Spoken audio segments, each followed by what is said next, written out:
और इसलिए हम यही प्रार्थना करते हैं कि मॉनसून भी प्रोएक्टिव रहे,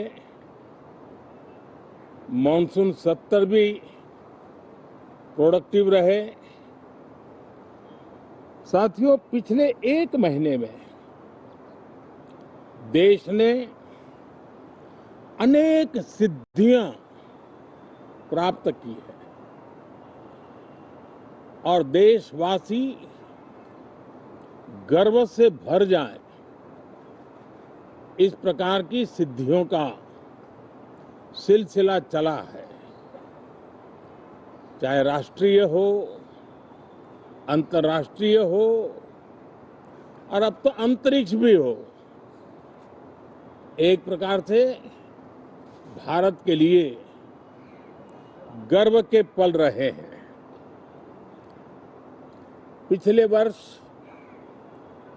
मॉनसून सत्र के ठीक पहले भारतीय नागरिक इंटरनेशनल स्पेस स्टेशन पर पहुंचा था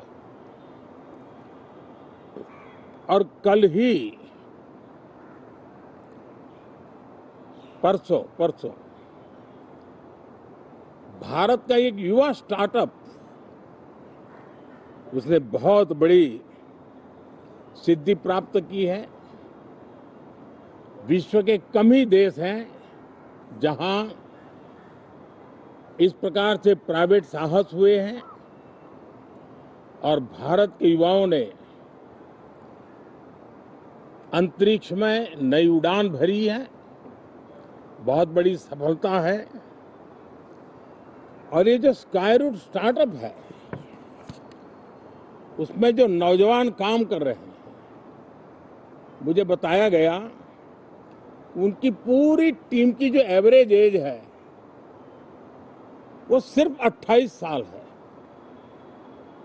ऐसे नौजवानों ने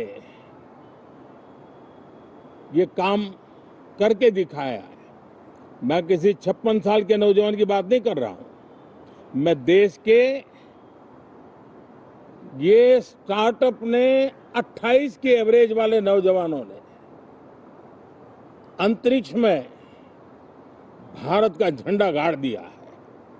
उनको तो बधाई है ही है, लेकिन ऐसी बातें जो हैं जो भारत को आत्मविश्वास से भर देती है।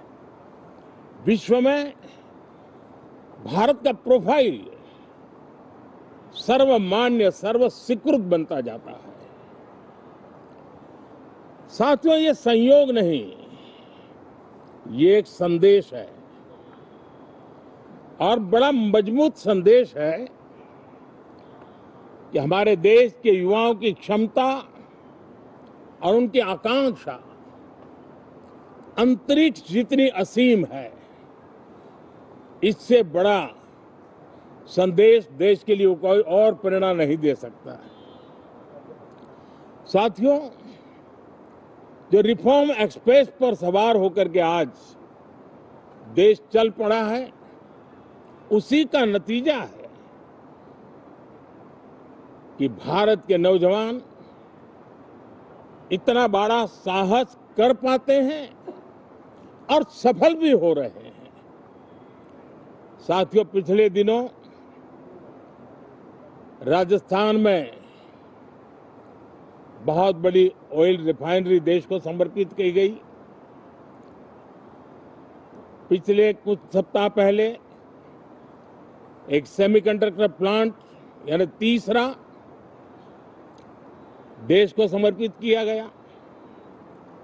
अभी कुछ दिन पहले ग्रीन हाइड्रोजन से चलने वाली ट्रेन, और विश्व में बहुत कम देश ऐसे हैं कि जिनके पास ये सुविधा है, लेकिन भारत ने जो हाइड्रोजन ट्रेन देशवासियों को समर्पित की है,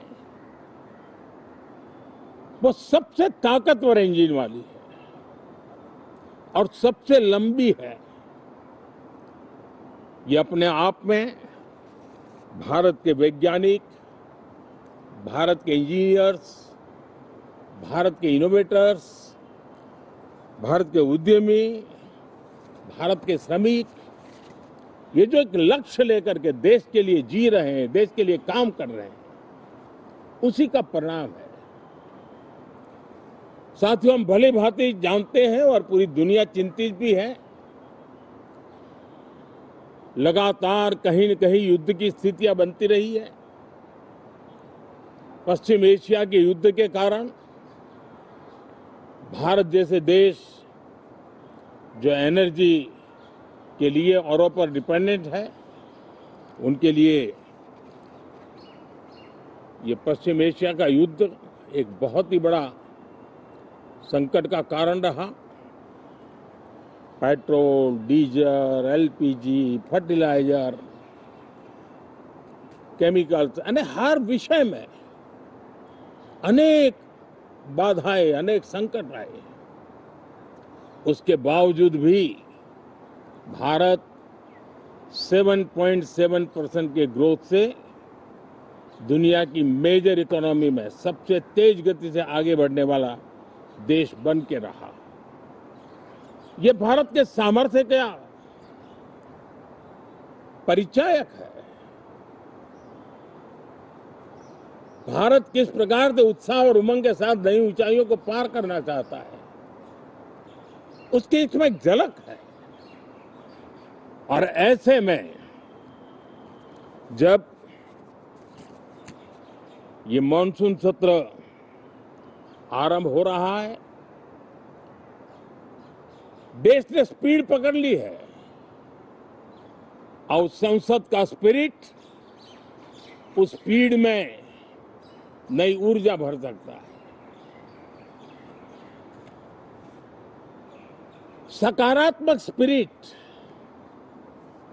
राष्ट्र के लक्ष्यों को प्राप्त करने के लिए बहुत आवश्यक होता है। हमारे सदन में बहुत अनुभवी सांसद भी है, दल उनका कोई भी हो, लेकिन उनके पास एक लंबा अनुभव है। ऐसे समय में उनके अनुभव की, उनके ज्ञान की संसद को भी जरूरत है, देश को भी जरूरत है। और इसके लिए संसद का चलना, सार्थक चर्चा होना, मिलजुल करके देश को आगे ले जाने के संकल्प लेना, ये मैं समझता हूं कि बहुत ही समय की मांग है। एस्पिरेशन से भरे हुए देश के युवाओं की मांग है कि हम आगे बढ़े। आज समय की मांग है कि राष्ट्र निष्ठा से भरे हुए, राष्ट्र भक्ति के लिए जी रहे आवाज को सदन में उचित मंच मिलता रहे, वे अपनी आवाज को बुलंद करे, देश को दिशा दे। और इसलिए मैं आशा करता हूं और मुझे पक्का विश्वास है, जहां तथ्य होते हैं, जहां तर्क होते हैं, वहां तूफान के लिए जगह नहीं होती है। अगर तर्क मजबूत है, तथ्य मजबूत है, तो शांत चित्त से भी अपनी आवाज को बुलंद बनाया जा सकता है। मैं आशा करता हूं तर्क और तथ्य के साथ सदन की चर्चा को समृद्ध किया जाए, हर आवाज को अवसर मिले, हर विचार को सम्मान मिले। ये संसद की हमारी भूमिका है। मैं सभी सांसदों से बढ़ चढ़ करके इस सदन में हिस्सा लेने के लिए निमंत्रित करता हूं। आज सुबह स्पीकर महोदय जी ने भी सोशल मीडिया के माध्यम से